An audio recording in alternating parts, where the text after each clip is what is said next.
ғұмыр жас бергей, кең пейіл бергей, кетпес дәулет бергей.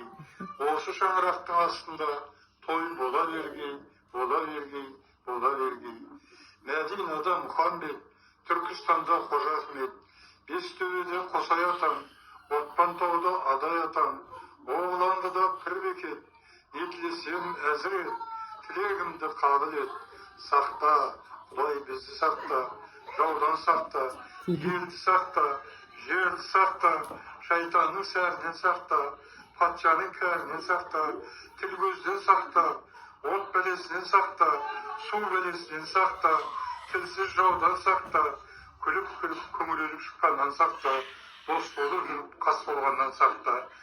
Я Құдайым оңдай, оң жолына бастай, ақтан аят болғай, пайғамбарлардан шапағат болғай, Құдай құлым дегей, Мұхаммед үмбетім дегей, шадиярлар досым дегей, жортқанды жолдарың болғай, Қыдыр атам жолдастарың болғай, Бекет атам жар болғай, Адай атам, Қосай атам қолдап жүргей, екі дүниенің абырайын бергей, кіргеннің берекетін бергей, шыққанның есесін бергей, бастарға бақ болғай, дастархандарыңызға шүбірлі болғайсыңдар, ойлаған мұрат мақсат армандарыңыздың бәрі де орындалып, бұл фәниде бақытты ғұмыр кешкейсіңдер. Әумин.